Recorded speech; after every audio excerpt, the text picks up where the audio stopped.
Hi, I'm Brian. I work at R&D here at AMS Performance, and I'm going to talk to you a little bit about the VR30 differential that we recently came out with. This is a helical limited slip differential unit, so it applies a little bit of preload as torque is applied to the diff, which helps us maintain traction on the inside tire. So let's say I'm turning and I hit the throttle, that won't spin. I lose a little bit of grip on one side, that wheel won't spin, especially if I'm on power. One of the things that we made sure we wanted to do with this differential is make it street friendly, so it's made from 8620 steel, which is very common in motorsports driveline applications.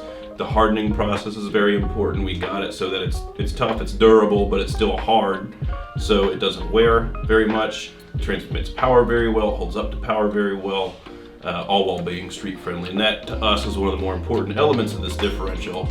The way that the preload kind of ramps in, the locking ramps in, on this one is a little bit more plain, but I think that's actually better for people that aren't doing things like road racing or autocross. You know, if you're doing more of the straight line stuff, more of the highway stuff, driving to work, I like the linear effect that this type of helical differential gives us. Fits right in, axles pop right in, slap it in your car, have some fun with it.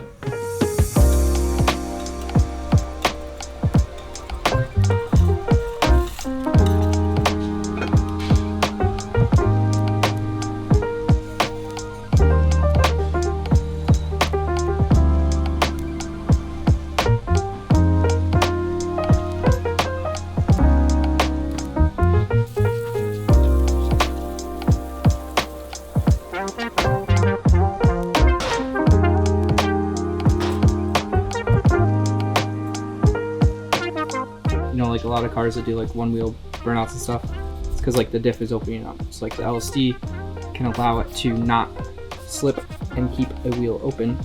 But there's also times where it's advantageous to not have both wheels spinning at the same time, like cornering and things like that. You necessarily don't want them to be like interlocked. Like let's say like drift car guys that do like the welded diffs, it's fine when they're taking turns at like low speed, it kind of like, because the wheels are locked to the same rotational speed at all times, or like a limited slip, it knows to not lock the wheels at all times like that, but it also knows when you need power to both wheels.